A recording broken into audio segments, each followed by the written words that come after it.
Morning. Hi, How are you? good. Looks like you signed in okay. Yeah, I got in just fine. Good.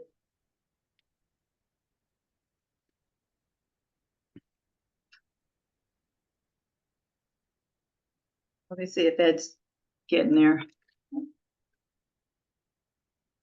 It's okay, then.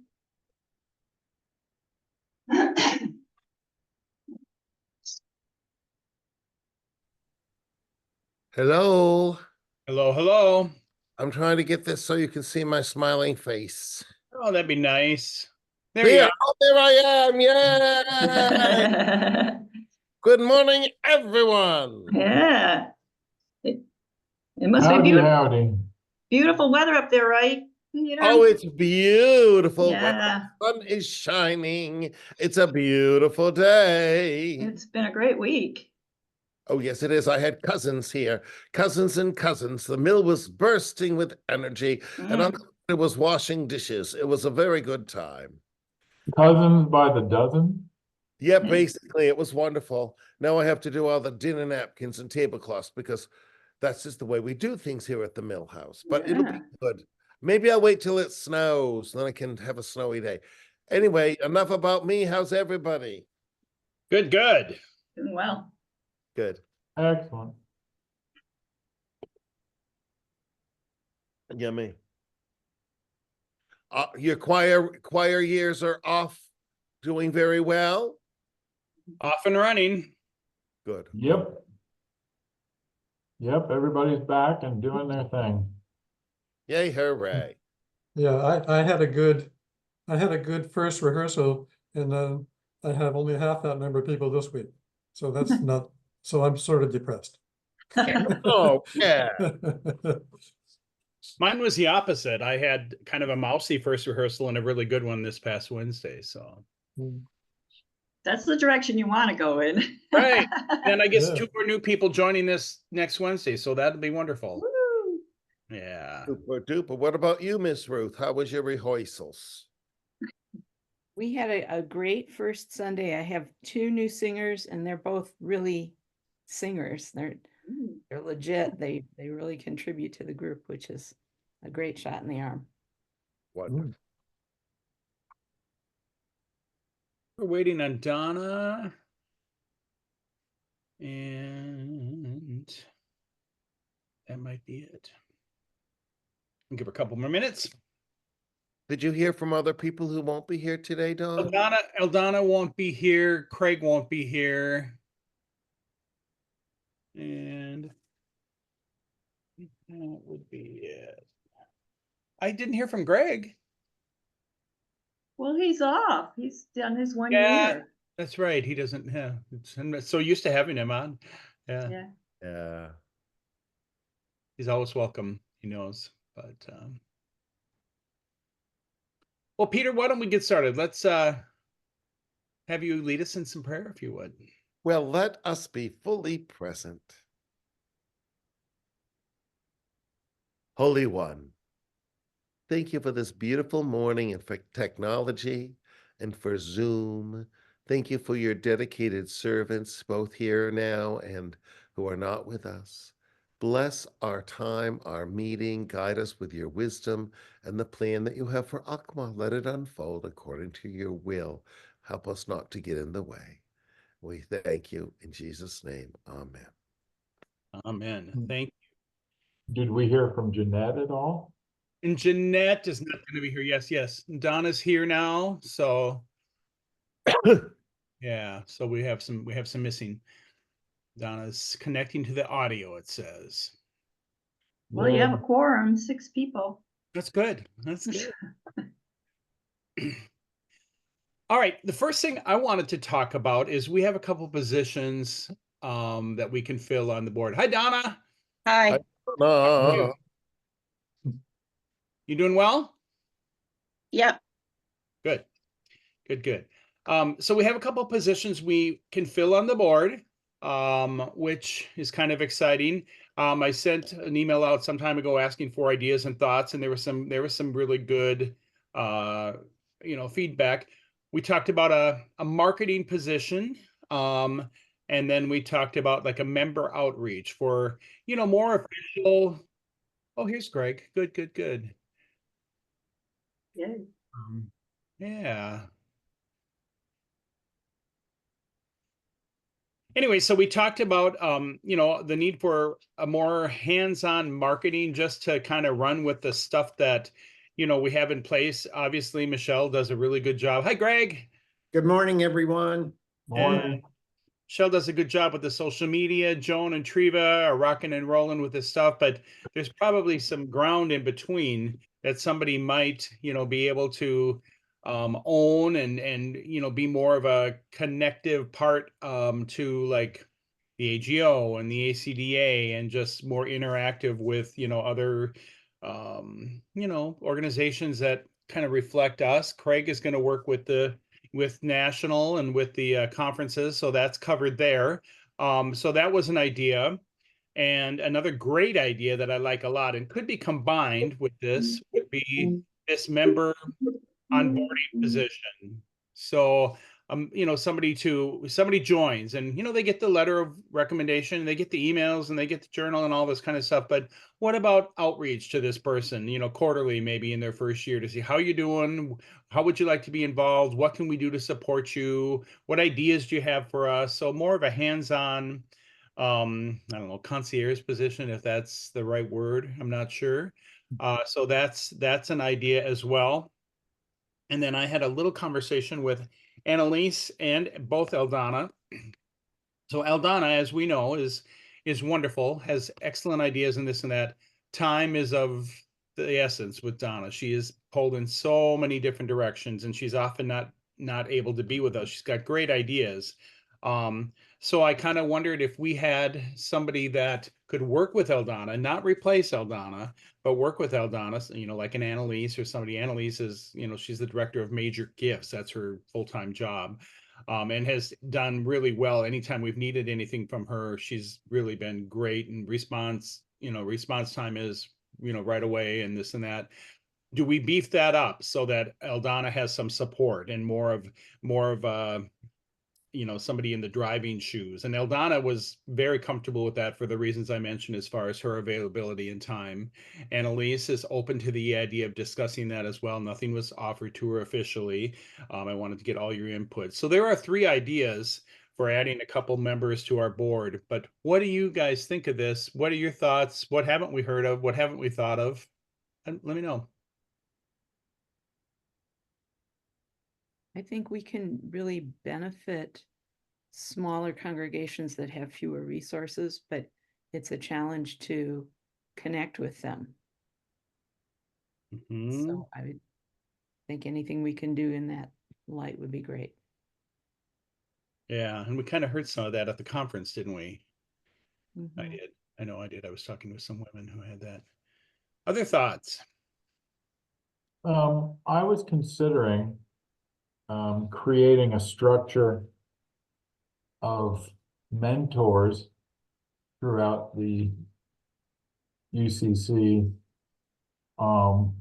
to shepherd new people, to, as you're saying, reach out to people who might be having some challenges in their positions. If we could do that state by state or conference by conference, obviously, set up maybe 2, 3, 4 mentors in each conference that would be willing to take calls and emails,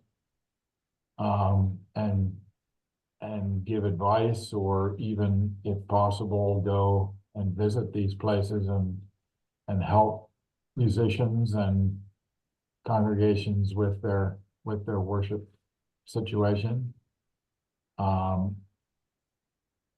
As we try and work more closely with conferences, this might be something that we could talk about with them as well. I don't know. What are people's thoughts on that? Reminds me of a long time ago, a board a long time ago had assigned people to actually call members on various intervals. And I remember getting some calls from Yona Yellen in Vermont, just asking, how you doing, and you need help from us. So they did that once upon a time. It didn't keep up. They did do that. Well, if we did it at the conference level, maybe it's a little more personal and closer to home. That kind of thing might be useful. The question is, do we do it is it initiated from our side, from our end, or from people who think they need help from their end? I don't know. I'm so happy in the newsletter to receive a listing of new members. And so although it was, I wasted no time sending Becky Weiss down in Naples, Florida, a welcome, and how delighted I was that she had joined. That's just an example. I mean, I've worked on her for years. She's a Floridian and we have such little presence in Florida. So I don't know why now she decided to take the plunge. But anyhow, I reached out and just a warm welcome. So I think that's a small reactive thing that we can all do if we see someone in our area or region or someone that we remotely know, just to reach out in a personal way. So I like that. My only thought is that, these are great ideas, and I think it's certainly warranted. I think there's an opportunity for us to be able to connect. I think we really need to be looking to see how we can engage more on a personal basis with some of our members. The only thing is, I'm thinking as far as calls and things of that nature, I mean, there's a very daunting to take a look at everybody and see how many everybody make 10 calls over the course of next month or something like that. It's going to be rather difficult, and it's not an easy thing to do. It's a big task and a big ask to do that. I like the idea of seeing if we can focus with the various conferences and seeing what we can offer on a more local basis. I think that gives us more of a direction on which we can go. But I think trying to open it up across the entire organization is a nut that's bigger than we can crack. we had some history with that. I think it was either when I was president or before, but we divided up the membership and reached out and made calls. Do you remember that, Joan or Ed? And it was not successful. I just have to say we got, the numbers that we have are often church numbers and people's working a full-time job and on and on. We were unable to really speak, in my experience, at least with my list of calls. I think more than one or two actual people did I get on the phone or get any response from. So. Well, and these days, many people don't answer a phone call if it's not a number they know. That's right. Yeah. I'm wondering if we can hook this in with Saturday sharings in some way. If we have sessions that are helpful to people who need help, and then say, as a follow-up, if you would like to continue the conversation, do something. I don't know. I received a job posting this week that I haven't sent on to Ed because I'm still trying to figure out what the heck this guy is asking for. And it's really made me think a lot about small, isolated congregations, where the musician may have little to no professional training, and there are a lot of struggling little churches out there, and if we can help, that'd be awesome. Yeah, I agree. That's interesting with this tied into Saturday sharings, because then you've got a captive audience who chose to be a part of this for a reason, Mhm. I think that's interesting. I also wonder if you say I'm here to help, and if you put it in this mentorship, if there's sort of a power imbalance, if I have 40 people in my choir and, a big church, whatever, and I'm talking to somebody who's lucky to get 4 people to sing. How does that feel on both sides of the equation? I don't know. I think we should call the Saturday sharing session Ask Ruth, and you can tell them your insights. Oh, yes. Need advice and help. Ask Ruth. Yeah. No, I am not the answer to everybody's questions. How many people get the announcement about the Saturday sessions? It went out in the newsletter, and I'm planning on sending out another email to our entire contact list. I was gonna do that today at some point. So that's, And then Michelle Heck is putting it on Facebook, so. right, so get that's, that way. what's our contact list at this point? All the members plus conferences and, Yeah, anybody who's gone through our system and given us an email. It's over 1,000 something. oh, okay, so it's former members and. Yeah. well, Anybody who attended any Saturday sharing, the original royalties for spirituals, that went out all over the country, and we still have a few people hanging on from that list. Okay. Have we told, if we could send a special thing to conferences telling them to please put this in their newsletters or their, any kind of, you know, communications that they make within their conference, would that be possible? Yes. Yeah, that's Yeah, a big thing. Yeah. our conference has a form you just fill out, you just submit it yourself. Some others might do the same. Yeah, I know I send stuff to our conference for UCCMA. But other conferences may not get that information and be deserts for information from us. There's a lot of good potential here, Eric. You had some good points about the mentoring. You know, Ruth with maybe funneling it through Saturday sharings for a while, and invoking Craig with the conferences, and of course social media and this and that. Can Eric, do you want to maybe kind of share some of your ideas with Ruth as far as what that mentoring, what you were kind of brainstorming about that, and then we can kind of revisit this and see what we could come up with.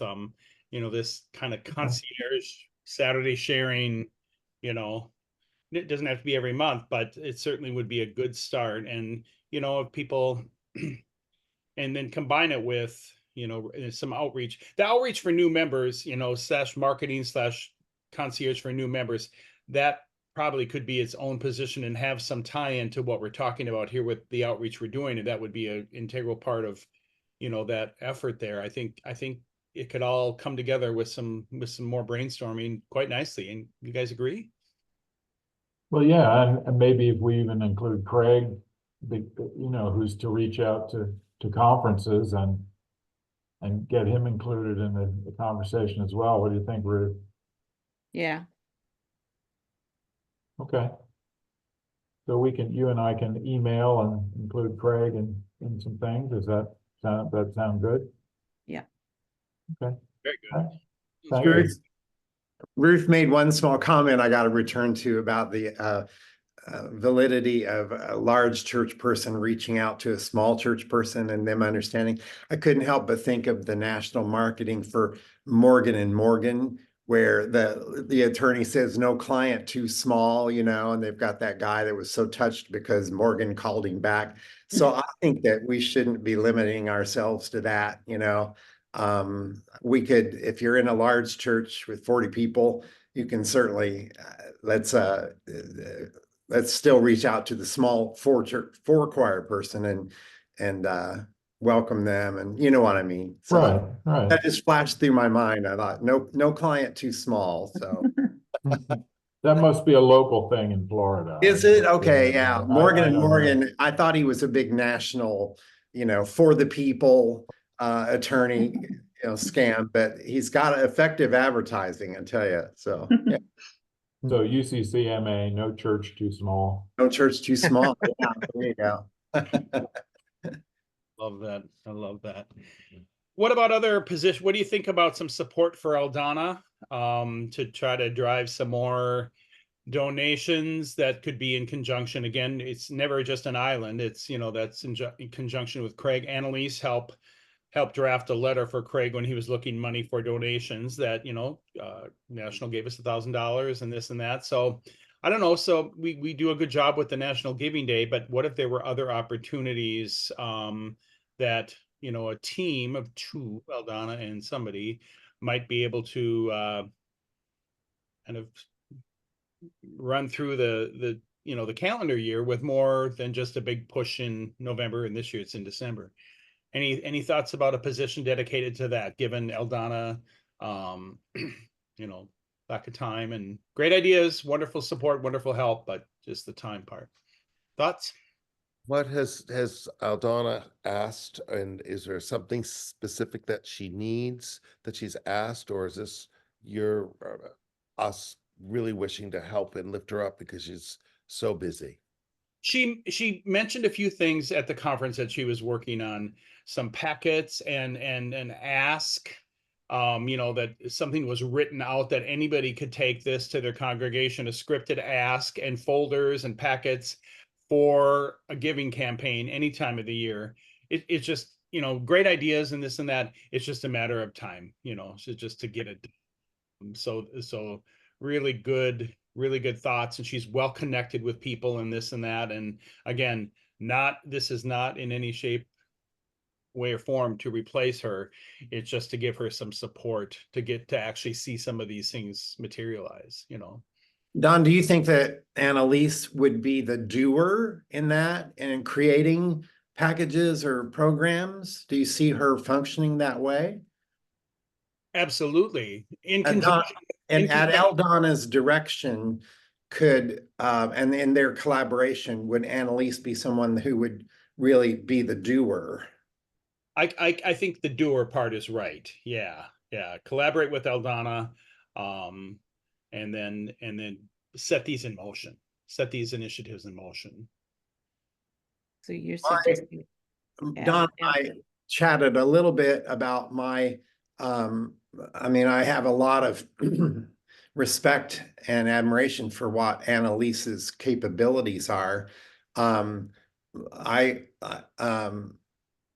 feel like her challenge would be to get to know us beyond Don this year, because if this is to be a board appointment, it's a 4-year appointment, and Don will be exiting in that period of time. And so, I think her challenge would be to really attend board meetings, to develop a real close relationship with Joan and Aldana, and get to know us in her own right, which I don't know that she has a real handle on that yet. But I think it'd be great if she's willing to do that and be the real hands and feet underneath her collaborative vision with Aldana. Yeah. And keep in mind, I pulled her out of the hat because she's been an advisor and been helpful, to us on the side through some of the things we needed. I think she's had some good interaction with Joan. She spoke of that, and Craig as well. It doesn't have to be her, but like I said, she's in our pocket now as, in her job as a major gifts officer. So, right. She would have to get to know us, join the organization, do this and that. She's not been to a conference, but I think we've overlooked that before, for somebody, I forget who, when that came up a while back. So without, specifying her, she would be the exact one. We can explore that more with her. I just wanted to get an idea what you guys thought of a support, but more of an active role in that area, given Aldana's challenges with time and, this and that. If you think it's a good idea to look into adding a position like that, for more ongoing support to build this endowment, or if you think that's, our additional board member is best spent on someone else in a different role. I think more money is a great thing. Great thing. Would you like me to talk with her more and see where what kind of a commitment she's willing to make to the things that Greg spoke of and the organization? And Yeah, I think so. I think that would be a positive thing. Are we going to have expectations of her as a board member then? I mean, is that something that that we'll expect her to be at the meetings and expect her to come to the next conference and all that kind of stuff? Is that? yeah. I mean, she'd be a regular board member, Yeah. Does she And- have any connection to congregation or as a musician or? No, it- she does not.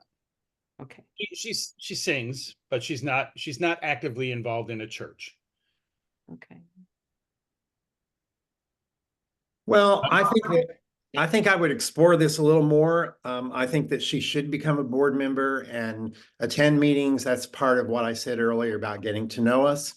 And as a board and not just specifically as this endowment fund leader.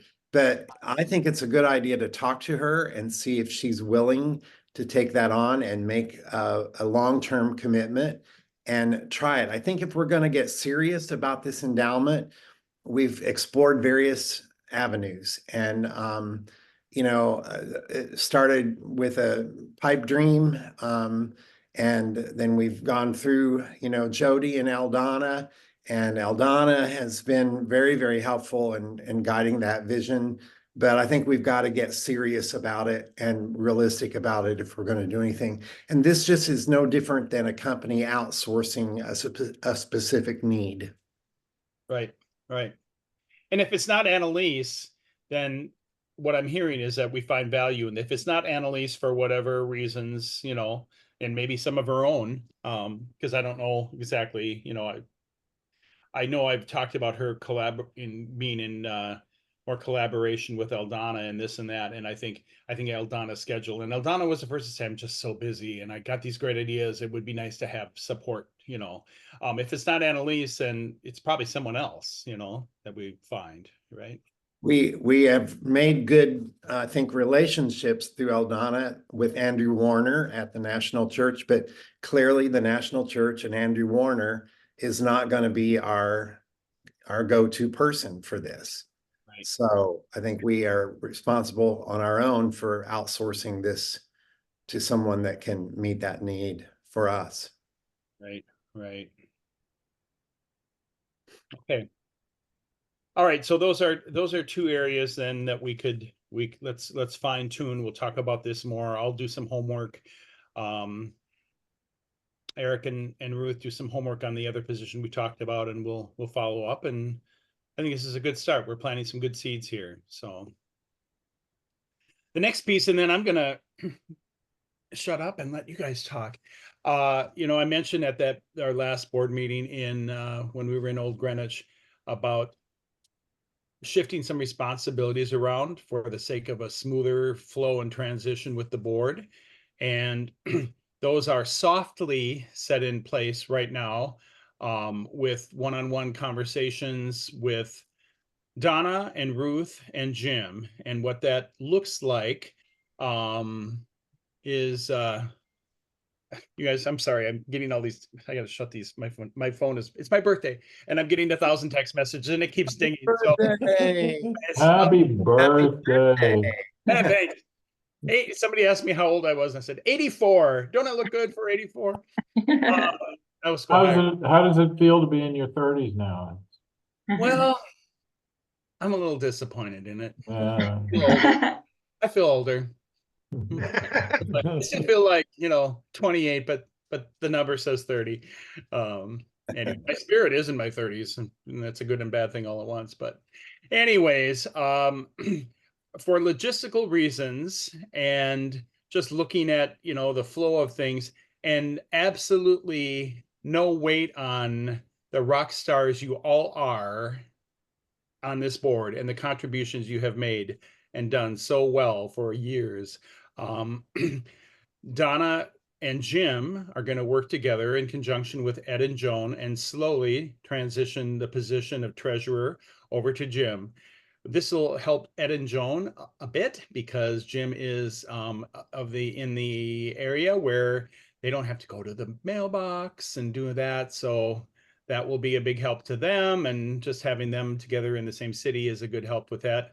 Donna has also said that she is open to assuming the position of the secretary down the road once this transition, is in a place where she can take on and have more capacity for that. It's going to take a while. There's all kinds of things that happen once a year, end of the year, taxes, and I don't even know everything involved with it, but they have both agreed to begin that process and, teach Jim what he needs to know as things come up in the next few months, and include Ed and Joan on that. And you guys can set up a Zoom meeting if you want when it's necessary. So that's in place. And then that leaves a position, Jim's good work, which Ruth has agreed to step up and kind of run with her education as it's even coming up. She's already at bat. Brandon did not want to be on the board any longer. He is so busy with his degree and the work he's doing, and he really asked if he could move on from it. So there's 4 people involved here with transitions, and I thanked Brandon profusely. I sent him another thank you the other day on behalf of the board for all of his contributions. He was really relieved to be away from it. He just doesn't have the capacity for it. So today, Jim is taking notes for us. He agreed to do that today. He said he would do it another month or so, and we might have to take some turns with that until we get to a place where we have that position in place. And if that looks like it's going to take a lot longer, Donna, or you change your mind, like I don't want to do that, you're still going to be a wonderful addition to our board.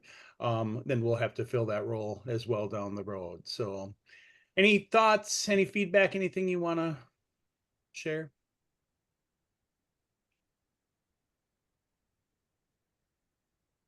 I see some nods and smiles. Eric, you took a breath? No, it's fine. Did I mention that Jeanette has agreed to take my spot as the new editor of the journal starting next summer? Yeah, that's wonderful. So we're very pleased about that. I've been sending her all kinds of information when we do when we're gathering information and when we're sending stuff out and editing and I'll do all that kind of stuff. So she gets a general idea, and we'll collaborate for the rest of this year through the winter spring issue and the summer issue, and then it's all hers. So hopefully she'll feel comfortable assuming that position. Yeah. So that's another board transition kind of thing that's happening. So I thought I'd add that at this point. I think that's so exciting for so many reasons. We've had 2 wonderful, handsome white men in the past couple of roles, and to have a woman of color bring all that expertise, I think this is a great thing. I'm so happy. I'm white. Gee, I didn't know. White guys are okay. You're fine, all you white guys. Well, if you don't want to be, apparently you can change your race. That's what I hear arena these days. Sorry, I had to go there. Can I just mention one thing? The officers are secretary and treasurer, they're officers, and then it's important to have a board vote on that if those positions change, so that for legal purposes. Okay. Eventually that'll be legal. Yeah, no, that's good. All right. Let's not do that today, but we'll together. Thank you for that. Jonah is my legal eagle. That's great. Any other thoughts or comments about that? All right. Well, then, speaking of our wonderful Donna, she sent out a quite concise email last night that I got with 3 reports in it. So Donna, I'm going to turn this over to you. If you would mind kind of walking us through what we need to be, told about this, and take some time to do that. And then let's, if you would, also initiate the vote to approve those 3 reports. Okay, so I tried to at least plant seeds in the email when I attached the reports so that you could all be thinking about some questions and issues with everything. Basically, the 3 reports which had not been given to you because June would have been in July, and that was our meeting at the conference. And then there was no August board meeting, and now we are in September. So hence the July and the August. So 3 months of reports separately indicated. The first page of each, just again, is the monthly tying up from the bank statement at the end of the month. And giving you all of the savings is just interest each month that gets added. The checking is showing the income and the expenses and what the ending balance total at the bottom of the report. And then each of them that I've been doing this year for the second page has been separating our liabilities as opposed to non-restricted funds in our total amount of what we have of monies. So just looking at August, since that's the August report, the end of August, which is the most recent one, liabilities obviously are outstanding checks that have not cleared the bank. So that money has been sent out. I will point out that the one liability of $400 is a check to one of the presenters at the conference who has not cashed it. Everyone else has cashed their checks. So there seems to be always one person who leaves things hanging and, with no realization of the impact that it just causes havoc because you have to keep carrying this over. It's like your own bank accounts. And then the other check is just one that I've written out for payment to Triva as outstanding checks. And the scholarships each month have gone up and reduced because of donations into it and also payouts that were transferred to the conference fund because of the scholarships being given at $200 each. And Ed and I communicated briefly this morning that there's one there that I did not see in the paperwork, that there were 5 given out evidently for the conference, and I only had 4. And so I guess I'll just asterisk that right now, that a suggestion for future conferences, and I am going to address the conference, is that perhaps when the scholarships come in, and I don't know this is something I don't understand. When someone asks or applies for a scholarship for the conference, who is approving that on the board? How does that get approved to give those? Can someone answer that? I always thought it was at the president's discretion. The president's discretion. President decides. Okay. So going forward, a note in the conference records would be to let the treasurer know when those have been granted and who they've been granted to, so that a cross-reference can be made for the treasurer to know who they're going to. So when, like, in other words, when I got payments from those people, they only paid $200 for the conference as opposed to $400, because $200 came from the scholarship fund. And Ed, thanks to Ed with his monthly spreadsheet that he's sending me, I had names of the people who were given them. One of them, I kind of had to make a supposition and guess. And then one, I don't know, Ed and I need to talk about where the fifth one came from, but that's just a note. So looking back at the report, again, the endowment fund, which has stayed steady for 2 or 3 months, there have been no other additional donations to that. And then we had this large donation to the Royalties for Spiritual, which went through in August, which we need to discuss what we want to do with that $785. And then I have included the conference fund there, which is really under restricted funds, and put asterisks with A and B at the bottom with the totals on it, Okay, go ahead. so that we can see where that's coming from. And then with the You balances have a we have. performance for that? So the bottom line is, and I put this in my email, that at the bottom of the August report, you'll see the total unrestricted funds available are 2366.71. Okay. That's the monies we have to use our budget for through December of this year. However, that's real. That's real. Okay. That's fluid money that we have that's not in restricted. And I do show some concern over that being so low. That we have so much in restricted, which is good, but should something come up, then we only have just over $2,300 in our fluid money. Now I have paid this year, I've paid the insurance bill, which is a large amount that was reflected on one of these statements.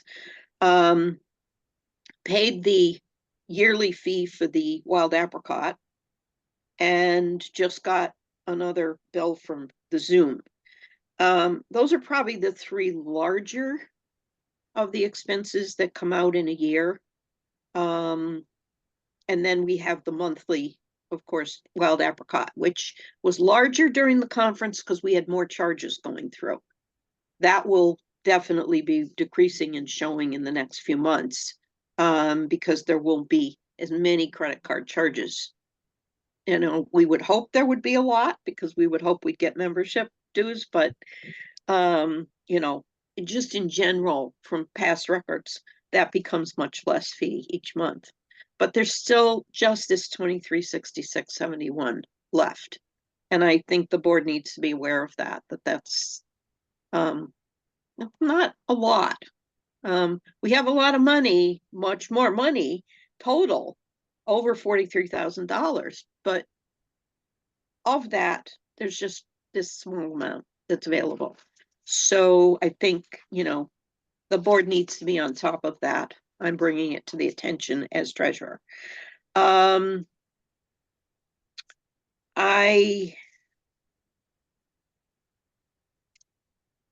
Conference fund itself, which I showed in the profit and loss that I sent you, and put boxes around the 2 Greenwich statements on that profit and loss, because it's a general profit and loss for our entire organization and the monies.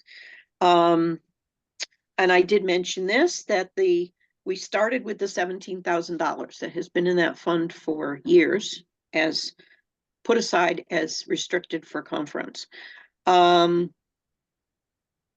Aside from Ed's comments, which I just got this morning, on there being some discrepancy, but what I'm showing here is of that $17,000,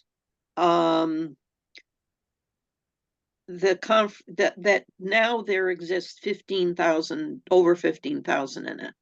So in other words, the conference did not support itself with the income. It overspent what its income was. But the $17,000 fund is there to help with the conference.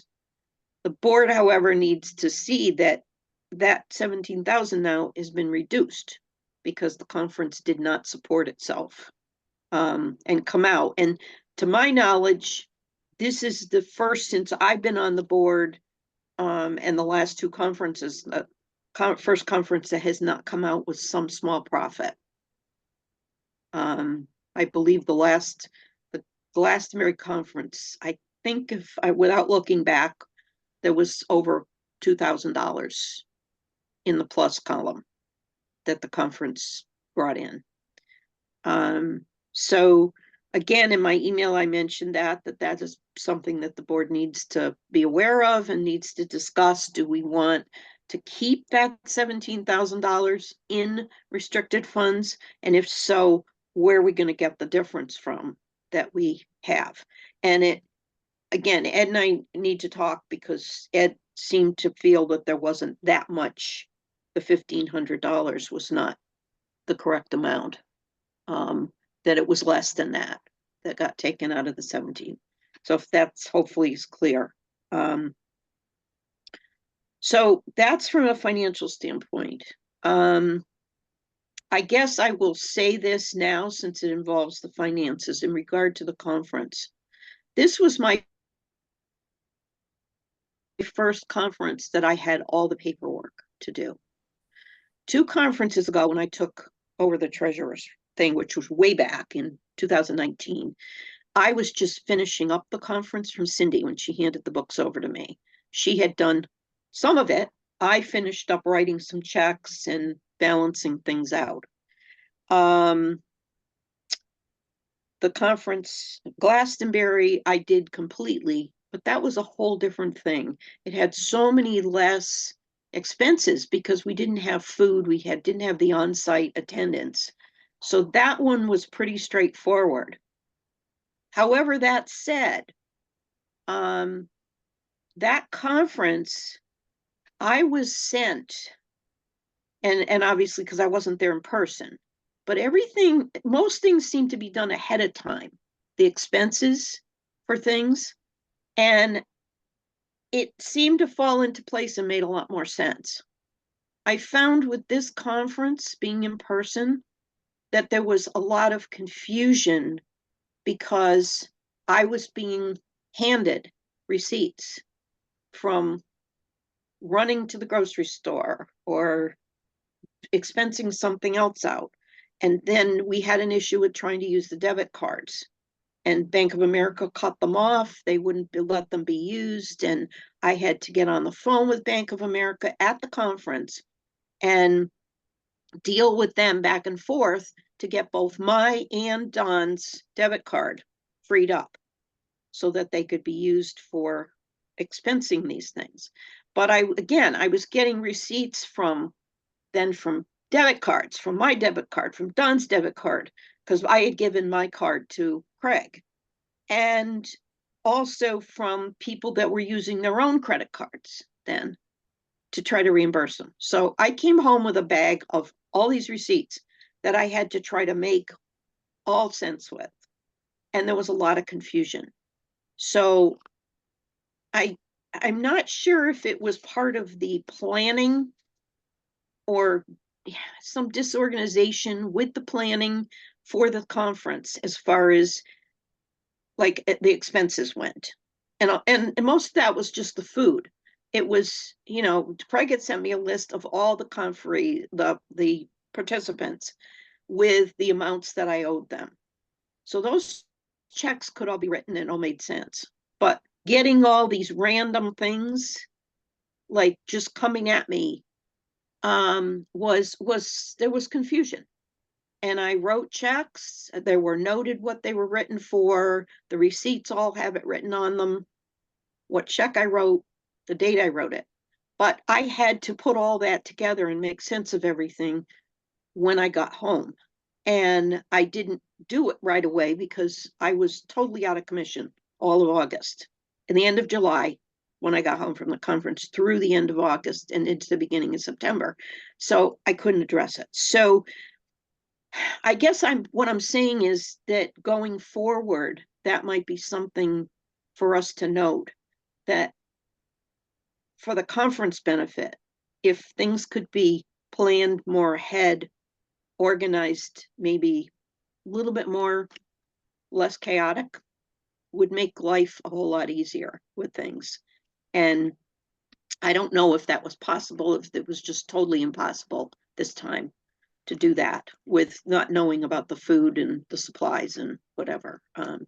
So that could be where the discrepancy is, where I manually have put things into the system and where the profit and loss statement is not, we're not totally in agreement from my reports each month to that. I'm not overly concerned because it wasn't a large amount, but it's, you know, the profit and loss is the accounting system. So does anybody have any questions that I can maybe answer at this point? I know there's just a lot of stuff here. And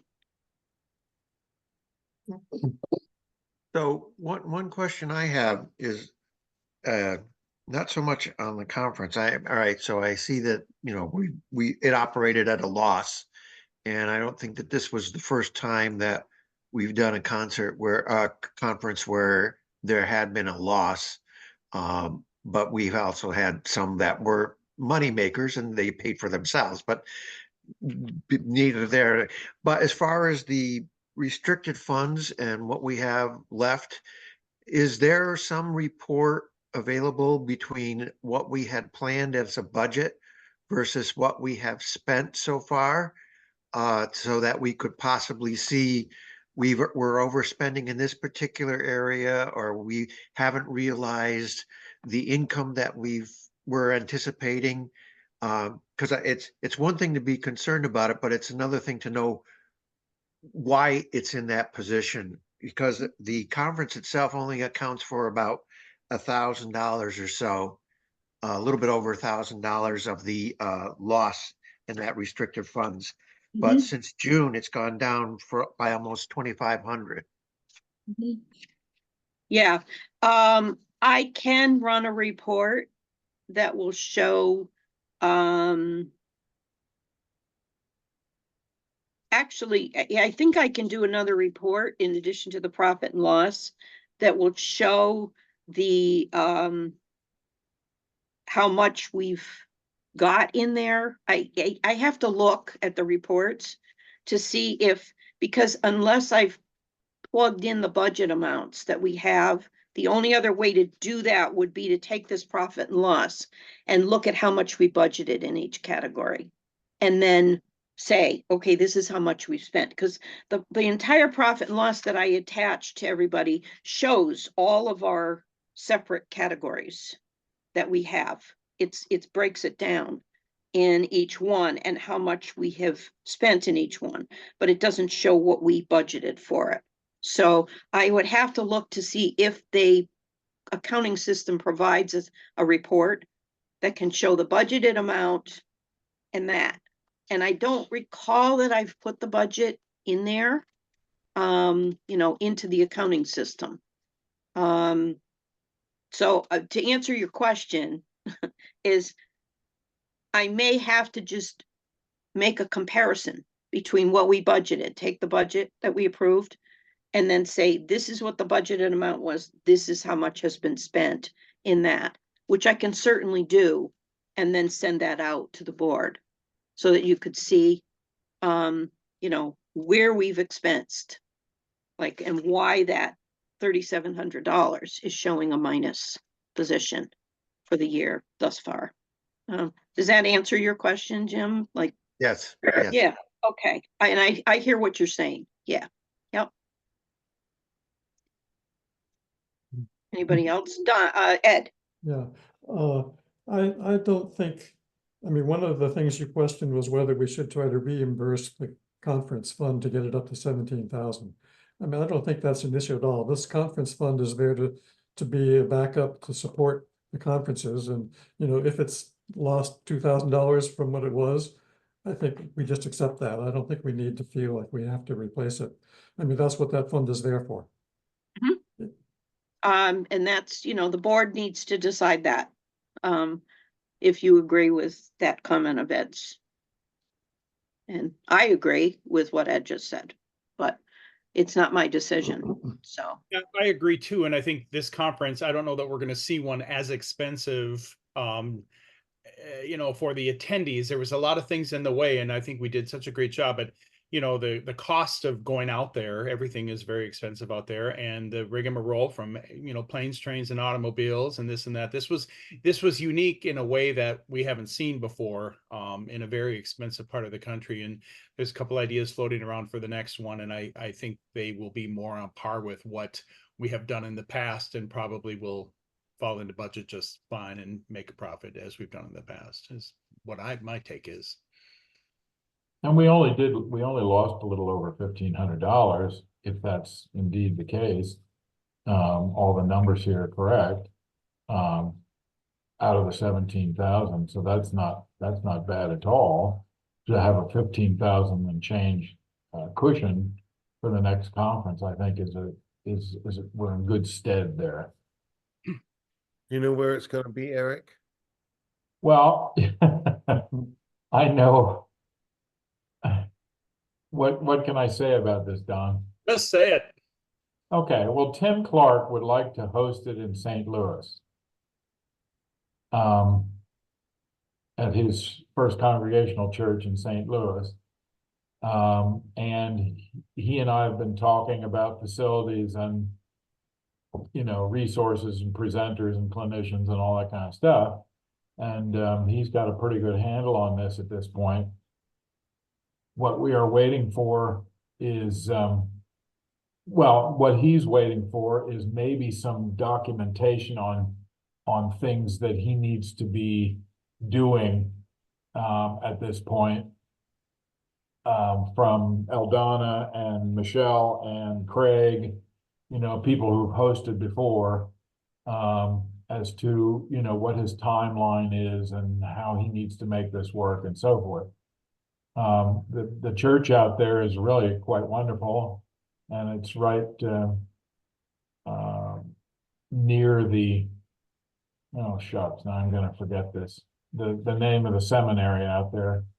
Eden, thank you, Eden Cemetery. And, we have a lot of UCC business that happens out there in that general vicinity. So I think it would be a good place to have it. It's more centrally located, obviously. Not that Ruth could walk there from Arizona or New Mexico or New Mexico. But in any event, that's what we're leaning to at this point. That's our option. And Tim seems to be very excited about doing this, so. Great news. And hopefully it's air conditioned, right? Yes, I think so. Yeah. They're in the midst of a facilities construction update right now, renovation, and things are looking real good, so. Well, I'll start my savings plan.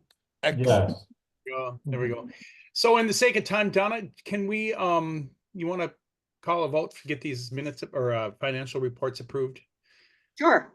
Can we have a motion to accept June, July, and August treasurer's reports?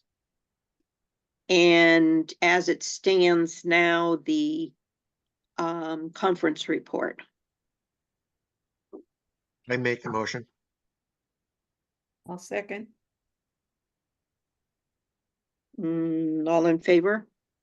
Hey, Who seconded? I'm sorry. Me. Jim, Okay. and then Ruth. Donna, thank you.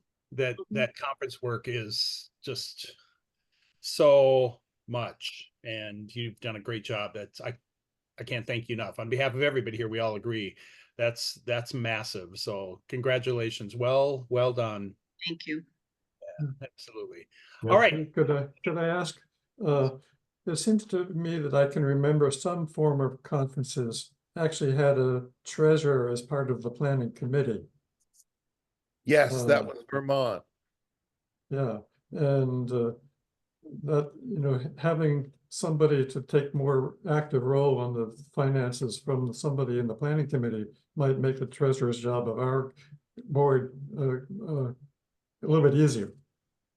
Yeah, Yes. I was under the impression, unless it was mistaken, that Jim, you were the treasurer for Glastonbury Correct.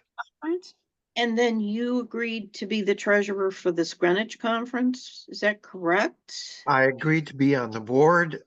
Craig pretty much handled everything as far as the treasurer aspect of it. I didn't get involved with that. He had all the figures. Yeah, because I didn't, communicate with anyone except for Craig for Correct. this conference. And the Glastonbury one, I was working with, I can't think of her name now, the chairman. Angela. Angela, Yeah. Thank you. Yeah, I don't remember working with you, Jim, on the Glastonbury one directly. So, She probably forwarded the spreadsheets that I had provided her. So oh, okay. So that was it. Yeah, then she was sending them, yeah, in lieu of you sending them. Yeah, but no, and Ed, I agree with you that that could potentially save a lot of headaches and a lot of miscommunication in it. That to have a treasurer on the board of the conference can maintain that end of things and the budget for the conference alone, and then communicate with the treasurer of our board. Yeah. I think it'd be in our best interest, and especially for Tim, if we put together some of them, a model like for, to pass him, like here's some suggestions, here's the pieces, aces and places you need for your board and this and that. I know. And even, I was thinking when Donna, you mentioned who gets the tuition, discount, that came up and, it started coming to me and like, who does this, and I do. As you got to make the decision. And then like, oh, okay. A president is only president long enough to go through one conference. So anything you learn, all this stuff has to be passed on to the next crew doing it. So, we could take that down to the local conference board as well. So that make sure you have a treasurer, make sure you have, who's your food person, who's this and this and this. And here's a form for receipts. This is how we do it. And yeah, I think there's benefits. And maybe a basic timeline of some sort, We- 6 months out, you should have this done. I don't know who's keeping the cloud, but Michelle has that all in the cloud and even adapted it. When we were running, she has a 2-year plan in the cloud, but she even adapted it for this conference, which was much shorter planning. How So do we get it's there. access to the cloud? Yeah, we don't have to reinvent this. Michelle has it, or we should have it at this point. We probably shouldn't keep depending on Michelle, but it's there, and I'm really bad. I can search, but Don, do you have a recollection of that? Yeah, actually, now that you mention it, I do. I think she said it's in the cloud. So I need to go into that Google. Is that something that we could put on the board resources on the website? There's a page there for board resources. It could be there. Yeah, let's For look. documents. I didn't see it there. We don't have to invent it. It's there. Okay, well, I'll find out because I want to get this stuff to Tim. He's kind of chomping at the bit about having documents to see what all's involved. Super. John. Can I ask, there were evaluations, people submitted evaluations of the conference, were those shared with the board? I haven't received anything. No, I didn't share it. Well, you've got to do it immediately because apparently there was one very unhappy person, and it's important to know what that person experienced. He left early, apparently. So those evaluations should get out to the board ASAP. Yeah, I agree. Can you? I think we had 17 responses to the survey. Was it a personal something with another person, or just unhappy? I mean, Ed told me about it, so I asked Ed. Basically, it didn't find much of anything in the programming that seemed to be anything helpful for him in his church situation. Oh, okay. And he left early, and the La Quinta Hotel, which you all suffered through, was, he hated that. That's legit. And the the reading sessions were all for SAAATT BBB music, and you know that doesn't help small people and small choirs. I'm sorry, right? Wasn't that one of them? Yeah, that was one of them. He also, I think, objected to the evening programs, not, at least one or two of them maybe should have been more religious as opposed to just kind of entertainment. And he bailed out early, and he paid for a full ride. Well, then Okay. we should reach out. Yeah, absolutely. Okay, I will get on that right away. Thank Okay. you, Ed. Can I ask one more thing about the money in the treasurer's report? Donation to royalties for spiritual, $785. Where is that going? Really good question. I sent them a thank you note. Is that the Iowa bunch? No, yeah, it's a little Mennonite congregation. Right. Yeah. Because I went online right after that and looked for things happening in Iowa, and there were two organizations, Mhm. the Des Moines Music Coalition and City Sounds of Des Moines were the only two that I could find in the entire state of Iowa Yeah, that served underserved populations in an urban area. And I don't know if that those would fit the bill. But I can send those websites out if people would like to see them. There was an email that went around. Yeah, I remember you suggested those, and I added suggestions, and there was an email that went around, and I guess it all got forgotten. Okay, well, I just didn't know how long that was gonna sit there because Yeah. that amount should go away to somebody. Mhm. Plus, Peter collected some more recently. Did. It- I had a seminar, a hymn seminar for the Global Hymn Book. Plus I added 3 other composers and music, and I didn't charge for it, but I put teapots out, as we always do. One teapot was for the scholarship fund, and one teapot was for that. And I sent the money, so whatever you want to do with it. Part that of might. I'm thinking that might show up in the September report, financial Yeah. report, Yes. because that was fairly Well, recent. But Peter, can you clarify then the $100? It was Was that- $101, and I think 85 went to the royalties for spirituals, and 16 went to scholarships. No, it was for royalties for spirituals. Yeah, about $85 of it was.